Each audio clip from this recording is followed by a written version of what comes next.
Hi, everyone. Welcome to today's episode of the Pedagogy Podcast. I'm your host, Vanessa Rosa, and today we are joined by Professor Jonathan Rosa, who is an associate professor in the Graduate School of Education, the Center for Comparative Studies in Race and Ethnicity, and by courtesy, Departments of Anthropology, Linguistics, and Comparative Literature at Stanford University. Thanks for joining us today, Jonathan. It's great to be here. Thank you for having me. So I started this podcast because of my love for teaching and my deep belief that our profession is really more important than ever because of the multitude of challenges that we're facing in the world today. And one of the things that has been so meaningful for me over my almost 20 years of teaching is really the conversations that I've had with colleagues and students about teaching, about approaches to teaching, about thinking about teaching, about becoming a better teacher. But because we are siblings, you are probably the person that I've had those conversations with the longest, but also I think in some of the most vulnerable and honest of ways. And so it's great to have you here to continue the conversations we've been having.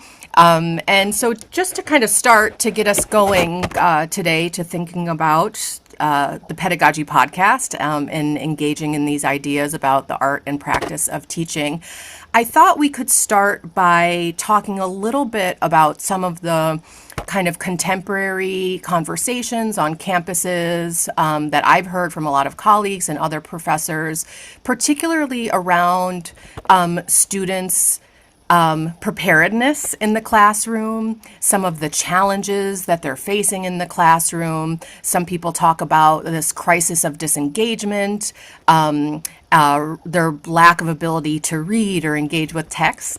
And I've struggled with a lot of those conversations because of, I think, a lot of the negative framing around students, and that framing really positions students as the problem. Let's start there. What are your thoughts? How are you thinking about these questions? Sure, it's hard for me to separate my interest in those kinds of discussions from my research as well. I think because so much of my work pays attention to ideas about language. I'm a linguistic anthropologist, and I think about the ways that our assumptions about language are often used to reproduce all kinds of hierarchies and all kinds of forms of exclusion in different contexts. And so anytime someone is discussing assumptions about different populations' literacy capacities, I always sort of I lean in to figure out, oh, so who's presuming that they have that their notion of literacy should be the reference point for someone else's practices? Or anytime someone sort of positions something like language or literacy as in singular terms. So when they frame language and literacy singularly, then I sort of say, oh, okay, we've got to kind of figure out what's being erased in that sort of a representation, because of all of the literacies and languages that are in play. And especially when you pay attention to what people are up to, their literacy practices are really fascinating. And so that's what I'm inclined to sort of figure out. What's going on? What is it that people are actually doing, rather than trying to fix them. But yeah, to answer your question much more directly, there do these kinds of these sorts of crisis kinds of or moral panics that are created in higher education and in the United States in public education and beyond, where entire generations of students are sort of framed in these generalizing and universalizing terms as lacking basic skills as lacking literacy skills, as lacking the capacity to engage in reasoned discourse or in civil discourse. And the notion that our institutions actually are the reference point for civil discourse and for reasoned discourse and for literacy and for good knowledge, and that these students are the problem and that we are the answer, and nothing about our pedagogies needs to change, or nothing about our approaches to teaching and learning or our knowledges. All of that is good. It's just these students who are the problem. And to me, when we look out on the world, I find that to be, especially as scholars, I'm so deeply troubled by that sort of an interpretation of this issue. I'm much more inclined to look out on the world and to say, we're faced with some incredible challenges to the extent that the human is on the scale on which you want to think about things, or that you accept the notion of the human. We're faced with some really incredible challenges, and the idea that our existing knowledges and our existing ways of bringing people into knowledge and organizing societies through knowledge are entirely stable and are unproblematic, and we just need to fix these students and bring them into those knowledges. I'm troubled by that as the assumption that we bring to these kinds of discussions. And so I'm much more inclined to kind of think about, how might our pedagogy, what are our approaches? What are these structures of knowledge? Are our disciplines relevant? Are our institutions relevant? What's been going on with our institutions over the last several decades? What's been going on with these knowledge projects? What's been going on with our pedagogies? Is it these students fundamentally that are the problem? Perhaps not. It's not to say that we can't think with the particular sorts of behaviors that individuals might be displaying, and what challenges those might present, but the sweeping generalizations, anytime, as a social scientist, a large group of people are framed in terms of a single behavioral attribute, I sort of say, that's not going to work for me. That suggests to me that you're looking for a really simple explanation for a really complex challenge, and I think we can do much better than that. We owe each other much better than that. Yeah. Yeah, I think, the framing, it's upside down.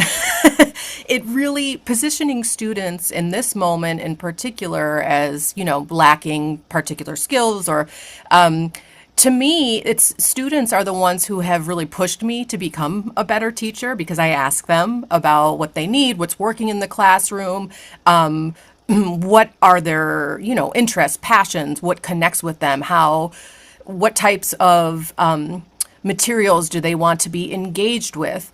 And they come up with the most creative ideas. They know exactly what they need. They know exactly what the issues are that we're grappling with in society. And they also know what the classroom should look like. And they know that most classrooms don't offer them that. Because I think, and as if we're positioning this as a contemporary problem, it has long been not working. When people around in COVID were talking about what all of these things students are missing out of, and what the challenges with our education system. No, what COVID did was kind of take the mask off to show us things that had the longstanding issues that we've had in education, and particularly the number of students and particular groups of students who were not being served by our dominant models, by all of these kind of norms in our pedagogies, that I think gives us a real opportunity right now to change and address that. And I think, again, because of the problems we're facing as a species, we better get to it. We actually are running out of time. And there's a lot of desire, I think, to be had for all of the things that the institutions are not providing us with. Yeah, this fundamental misinterpretation of the challenge, I appreciate the way that you've put it, the kind of upside downness of it resonates with my perspective on it as well.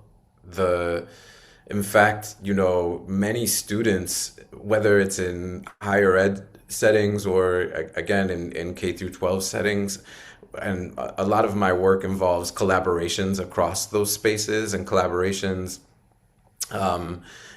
yeah, just kind of teaching and learning collaborations and research collaborations across those spaces and in community spaces as well.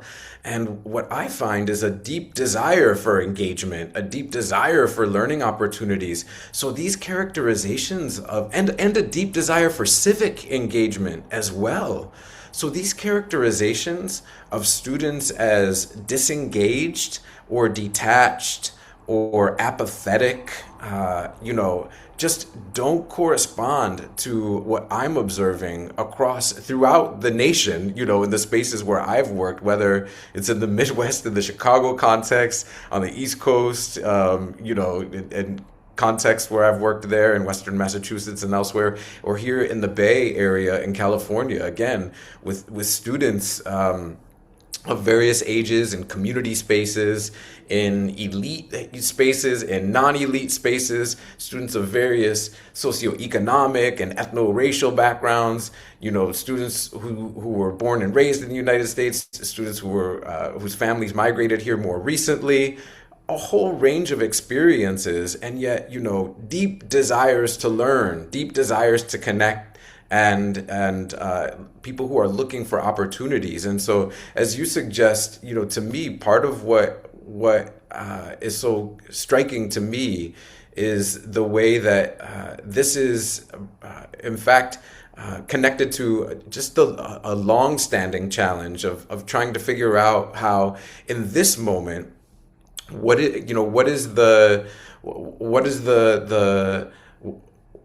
are the unique strategies we might need to draw on in order to respond to the questions that students are asking, to what they're experiencing, the experiences that they're bringing to our learning spaces, and what is it that we're trying? What is it that what kinds of learning are we trying to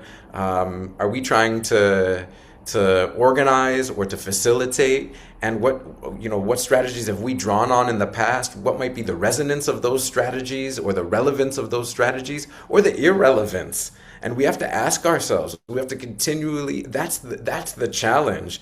And it seems as though many colleagues and many institutions are unwilling to do that kind of work. And that, to me, is the most important work that we can do, to figure out how to connect with people. And, so many of our students, again, seem to be asking some really important questions about, what they're witnessing in the world, and asking questions about things that don't make sense to them, about the structures of our world, about climate, about, how resources are distributed, about, different hierarchies, and, how rights are allocated.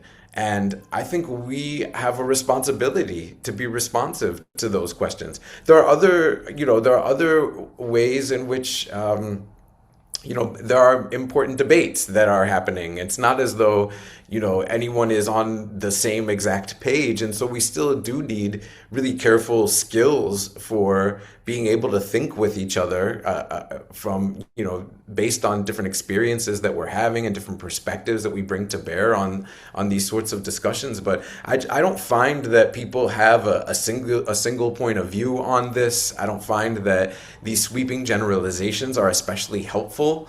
And if anything, in many ways, I think that we're faced with some much more fundamental challenges that are associated with the institutionalization of education, rather than challenges that are associated with this generation of students and their fundamental limitations based on technology, or based on the most recent pandemic, or fill in the blank explanation for what's wrong with these kids or something like this.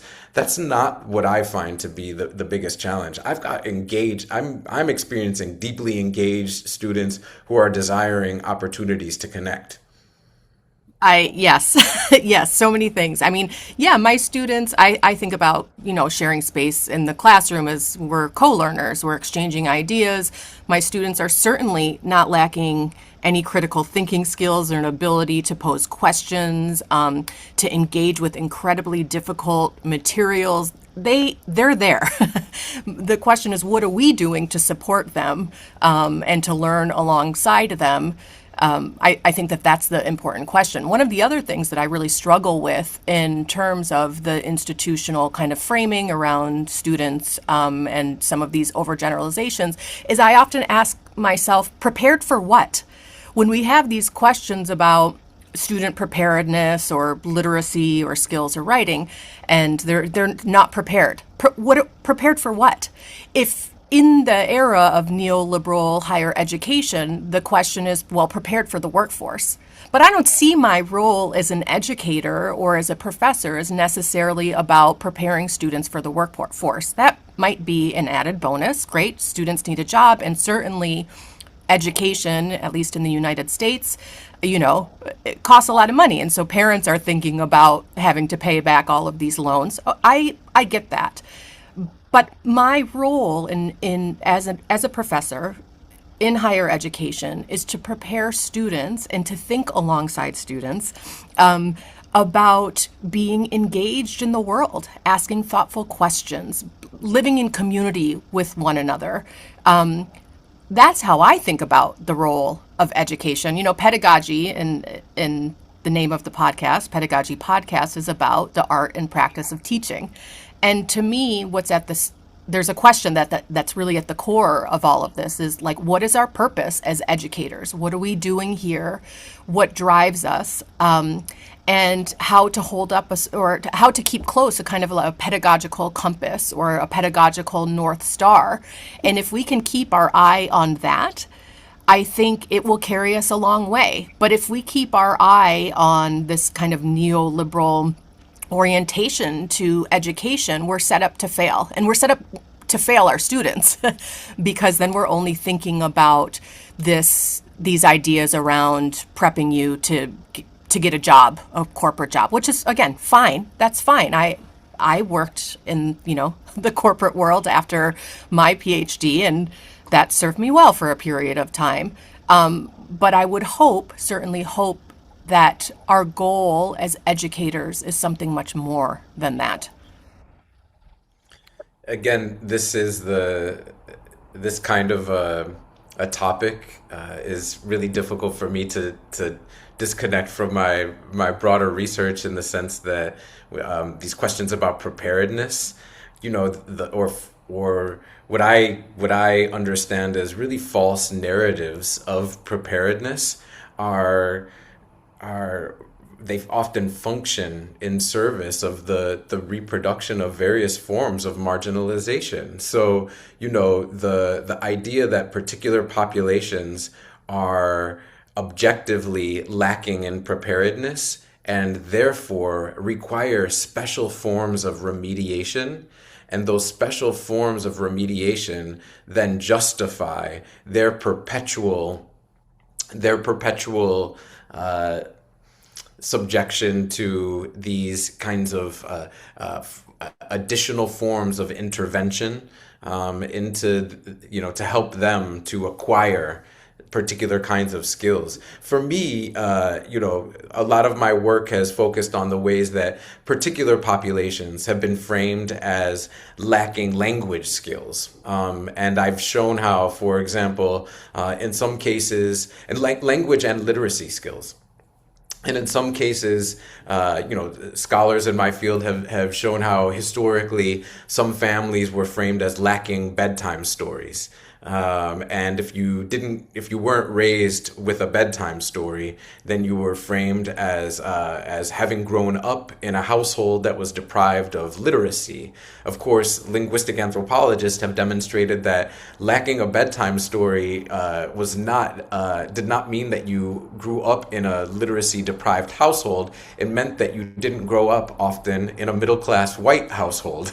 And to equate literacy with middle class whiteness is incredibly dangerous. And this is what we see happening again and again and again. And it gets repackaged. And that kind of a dynamic gets reproduced in different terms. What we're witnessing right now is a reproduction of that kind of dynamic, just in different terms. They're not talking about bedtime stories right now, although some people still do. They're talking about forms of preparedness based on certain populations' practices as reference points for what counts as being prepared. And certain people understand themselves as the standard by which other people should be measured in terms of who's considered prepared.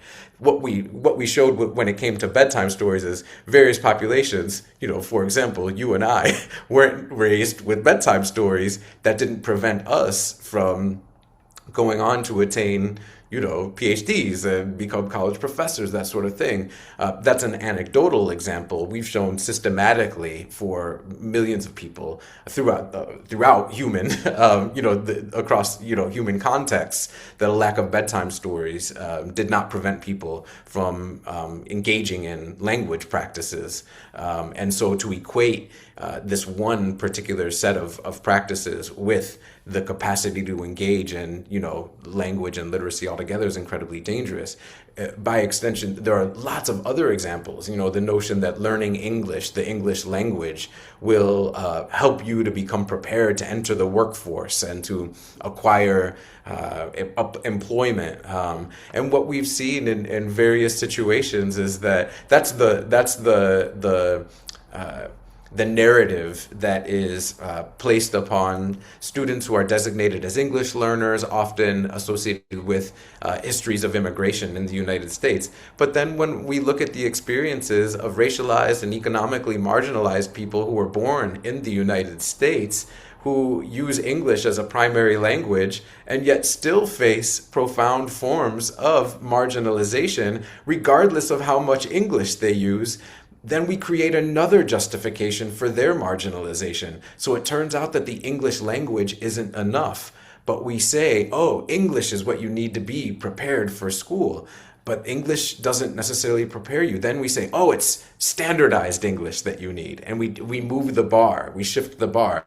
And then it turns out it's never enough standardized English. And we shift the bar again and again and again.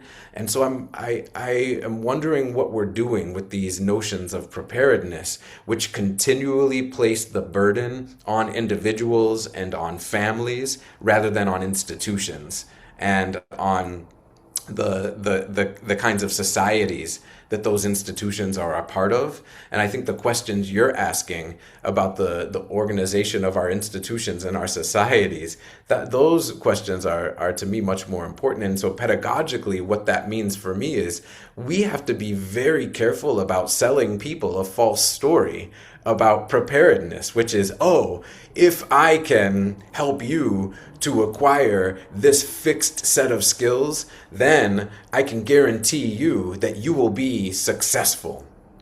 What is success? What are these skills? This fixed set of skills. Not everyone is going to recognize those as skills. First of all, their success is an institutionally defined phenomenon, and so what counts as success is also very slippery. And so this is why, as you suggest, figuring out how we share space together and how we organize learning experiences together is perhaps what I'm best equipped to do, and to think with you, to invite you to think, to try to organize spaces where we can think together about these situations. That's perhaps what I'm best equipped to do, and to share what I've learned about this and to create opportunities for you to share what you're learning about this as well. That's, and to kind of figure out where we are in our respective learning about these issues. That's what I'm inclined to focus on.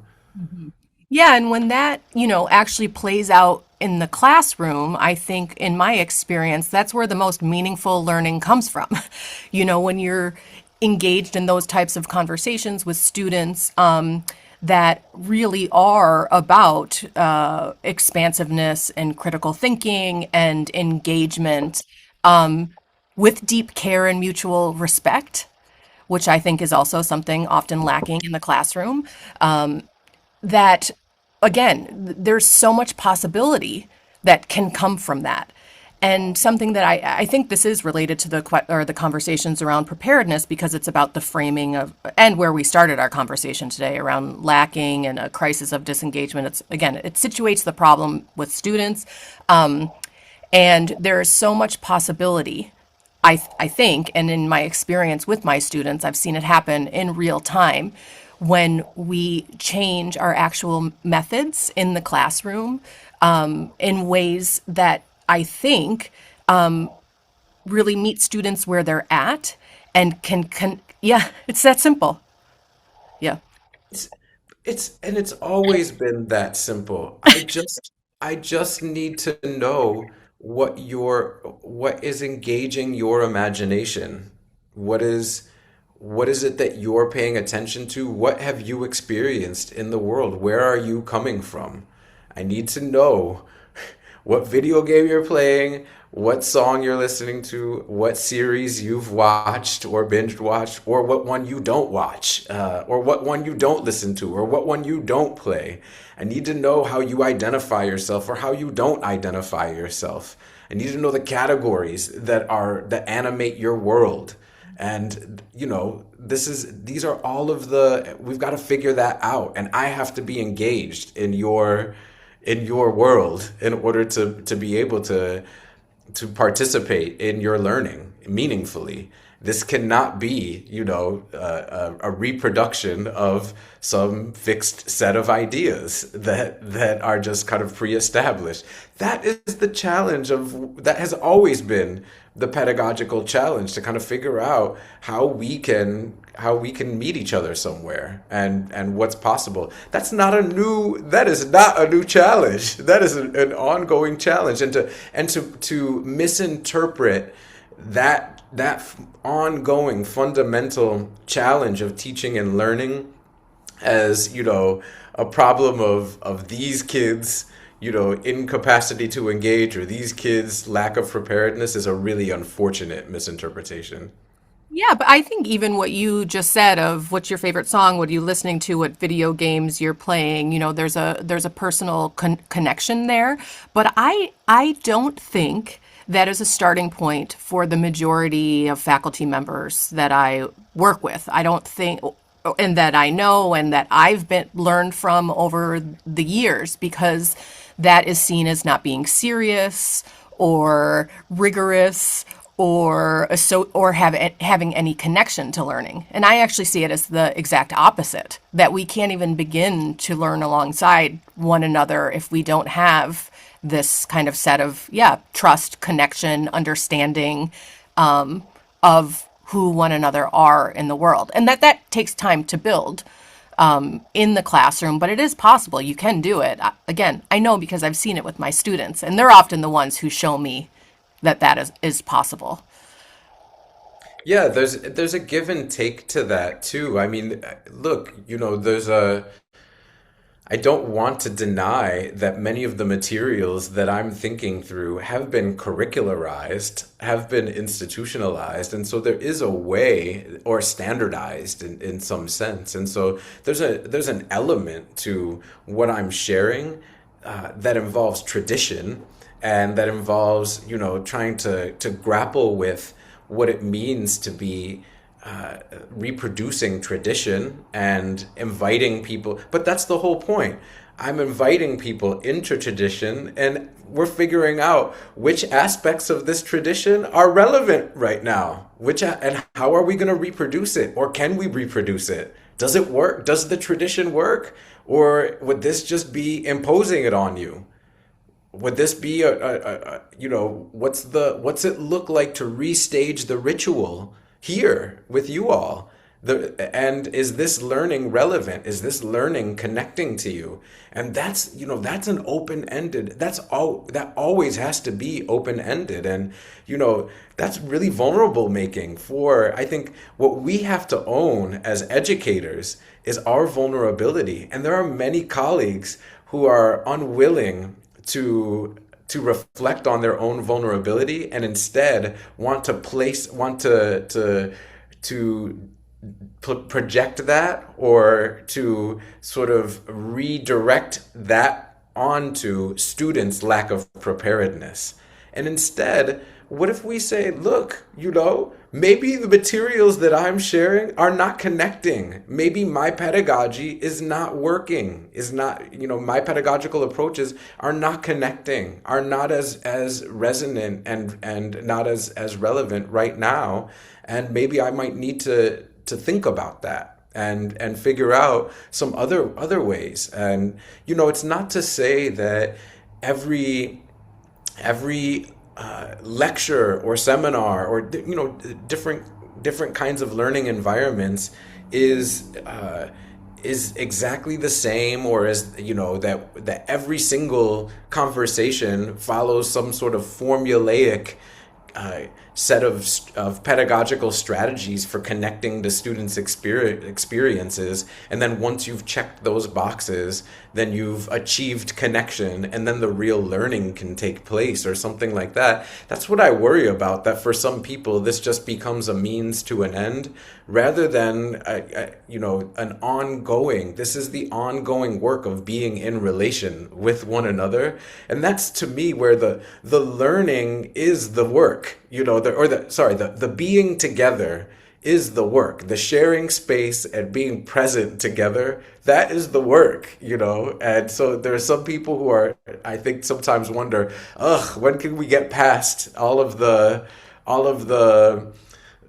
touchy-feely stuff and get to the real serious work? Well, what happened, what if sharing space together and creating spaces where people can feel safe and can feel present, and are able to be, are able to feel affirmed? What if that is the fundamental work that you're doing? And if you're not able to create a space like that, then what's the relevance of the ideas that you understand to be the real work? These are some really serious, I think, challenges that we have when we can become so fixated. There's tension. I guess there are tensions here in terms of what we understand as our fundamental. When we say, well, look, it's all good and well to emphasize the social emotional, what people understand as social emotional learning, or they do this kind of these Cartesian sorts of binaries. I don't really find a lot of those framings to be especially helpful, because it sort of suggests, again, that there's we get down to business and there's the real work, and up front, at the beginning of a class or something like that, you do the work to make people, to make people feel okay or something, and then or like let people be embodied or something like that, and then you go into the mind and you do the real serious technical ideas work or something like that. And I wonder how useful that is for us. Mm-hmm. Yeah. Yeah. As you know, I had the experience of teaching in France last year, a 200 level urban policy class. I had 110 students. And I think something that people often also think is, the type of work we're describing isn't possible with large classes. And one of the things I found in that environment was, the first day of class when I walked in, it's a very different teaching culture there. So the first day of class, I walked in and all of the students, all 110 of them, stood up at attention in silence looking at me, and I was a bit shocked.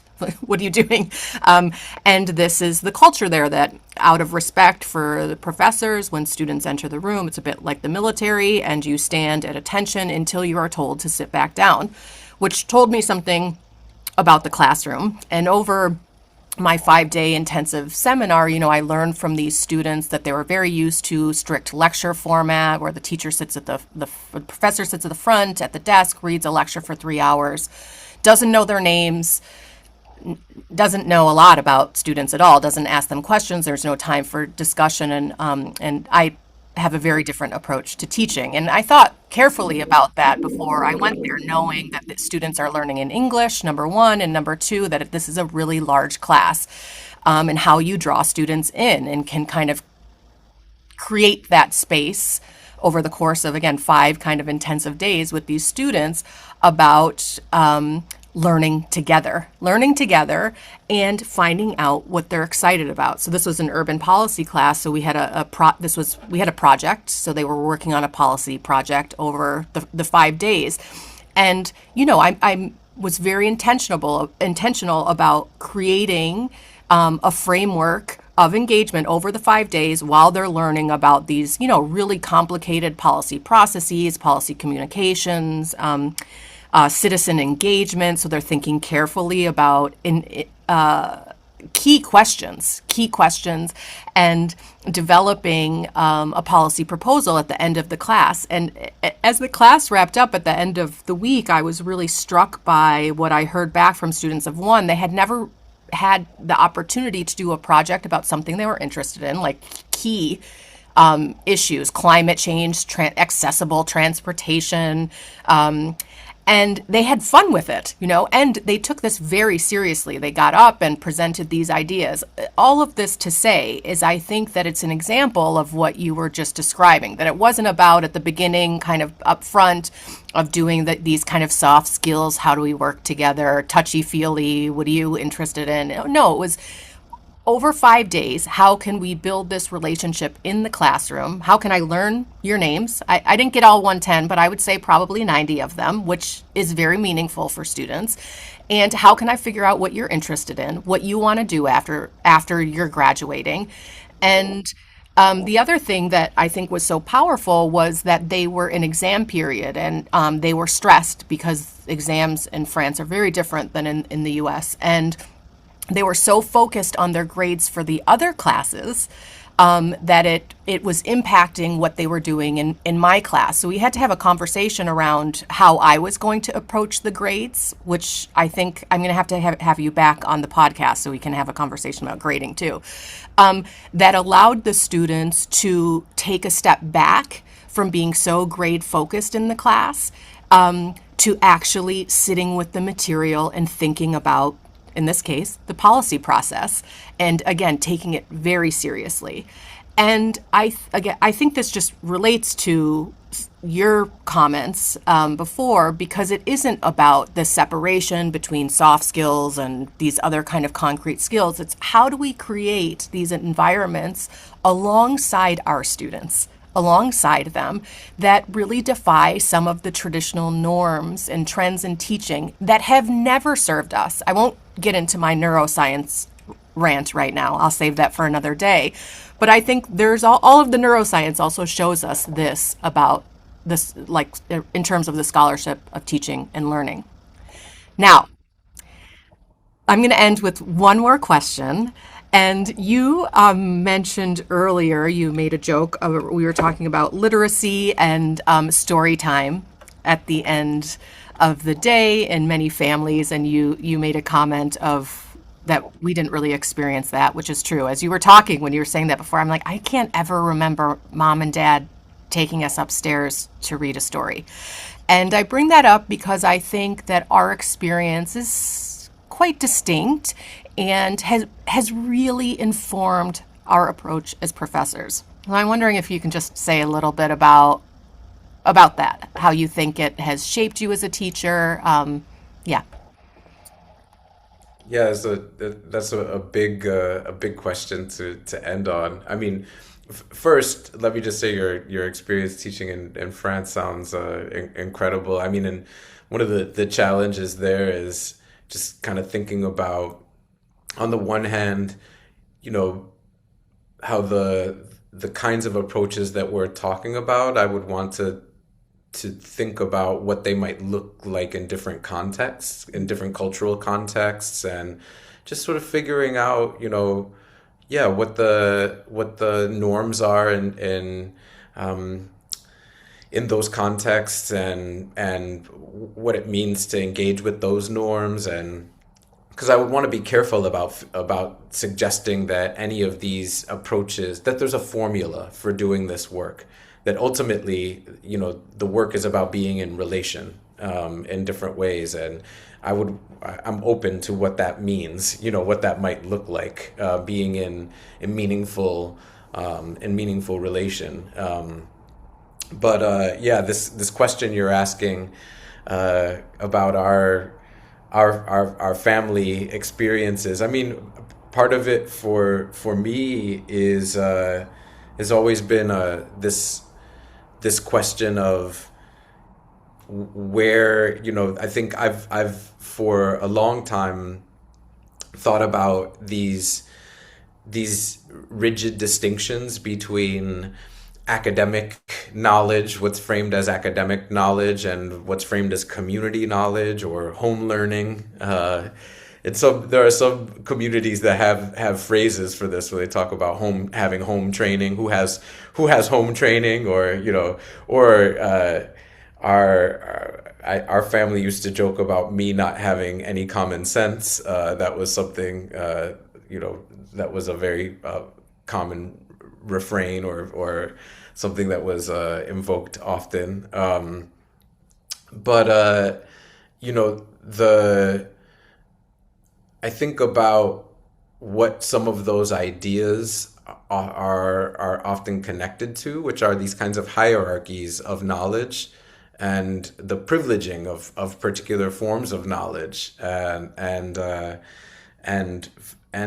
implicit in those conversations in some moments is a critique of those hierarchies, of the ways that, what gets called knowledge in schools isn't the only knowledge that one needs to navigate the world, or isn't perhaps even the most fundamental knowledge, or the most important knowledge that we need to survive.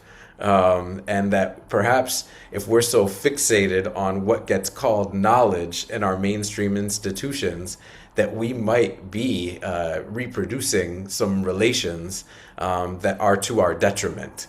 And so I think our family was teaching us some really important lessons. And, because our parents didn't go to college and were, I think surviving some really precarious circumstances had survived precarious circumstances and were surviving precarious circumstances in efforts to give, you and me and our older brother as many opportunities as they could. I think part of all of that was a reflection of how they were developing their own analyses of the world out of necessity. And, in different moments as I reflect on that, I sort of say to myself, I've had to say to myself, in what ways is it incredibly dangerous for us to disregard those forms of the kinds of knowledge that come from those experiences. I also don't want to fetishize those knowledges that come from, these conversations about resilience or endurance and these kinds of things. I want to be careful about fetishizing that, that knowledge that comes from trauma or that comes from marginalization. And so there are lots of really complex dialogues to have about all of this. But the main point for me is that I think I've been always incredibly suspicious of these sorts of rigid distinctions between forms of knowledge, this idea that home and school knowledge are fundamentally separate from one another, because I saw academic things happening at home and I saw social things happening in school. And I've been deeply suspicious of hierarchies of knowledge, the suggestion that some of these knowledges were more complex or more legitimate than the other, because I saw really complex things happening, and really complex things happening at home, and really illegitimate things happening in mainstream institutions. And I think if we were all very serious about these discussions, we could observe those kinds of patterns as well. And so for me, what that suggests is that we should have a much broader kind of analysis of what's going on in the communities all around us, and in the families, in the households, all around us, and in our institutions, rather than just assuming that these families and these households need to be fixed, and these institutions are sound and stable and good, and we just need to fold people into them and include them into them. That's just not my view of it. And so our family experience, I think, has been reflecting on family experiences has been really important for me in terms of, in many ways, figuring out how to strategically navigate and survive institutions, not be included into them, because of how harmful institutions are. So what I've tried to do throughout my life is to be very careful about my orientation to institutions, because of the forms of harm that I think intergenerationally our family has experienced in relation to mainstream institutions, whether the military or housing or educational institutions, and institutions of healthcare, the criminal punishment system, different sorts of institutional spaces. And so it was I could offer lots of different concrete examples of this. Maybe the only one that I'll offer is I'll never forget having a conversation with the provost of my university right after earning tenure, and she was wonderfully encouraging and affirming, and she asked about my family background, and she said, "Oh, your parents must, what was your parents, what was their professional background?" And I shared that they hadn't gone to college, and that our father worked in a factory and this kind of thing. And she said, "Wow, in what other country would that be possible, where in one generation, people could experience that kind of mobility?" And I, without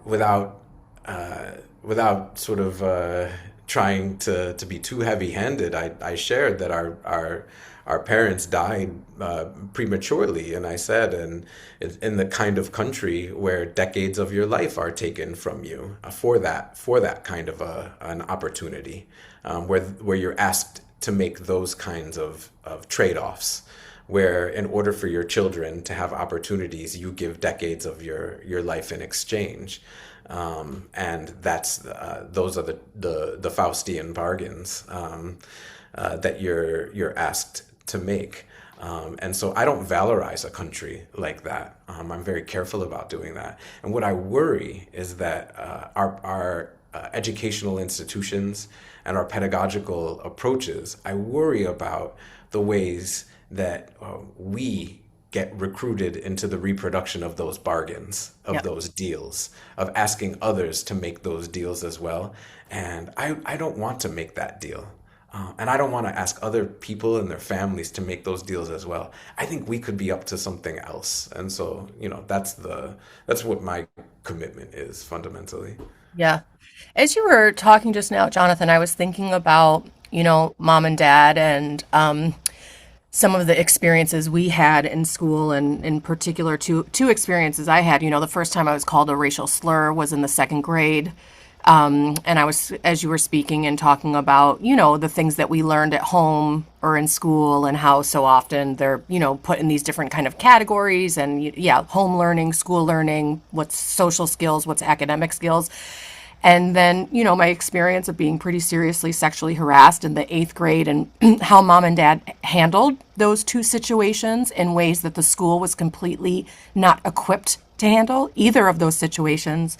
But also, it wasn't just that they were equipped to handle those situations and help me navigate those situations, but that they also provided an analysis of inequality, of racism, of patriarchy, like they had an interlocking analysis before I knew what that meant, and I was just thinking that is what I carry with me in the classroom, is the ways that I think mom and dad were able to kind of communicate some of those complexities in really vulnerable ways. And as you were actually also, just to bring this back to the previous conversation when you were talking about France and not mapping things onto different kind of contexts, and that requires a particular vulnerability. As you were speaking, it was like, what I had to do in that was kind of step back and take it and not assume that I knew as an educator what these students needed. I couldn't assume that, or that just as I enter into this kind of new context that I'm absolutely the expert. No, they're the expert because they're the ones who are learning. And I think that one of the things that mom and dad gave us, and that growing up in that context, was we were extremely vulnerable.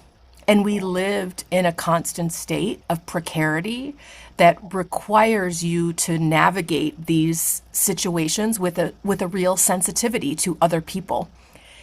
And I bring that to the classroom. And I know that you bring that to the classroom. And for the listeners out there that don't know, our older brother, Gil, who Jonathan mentioned, is also a teacher.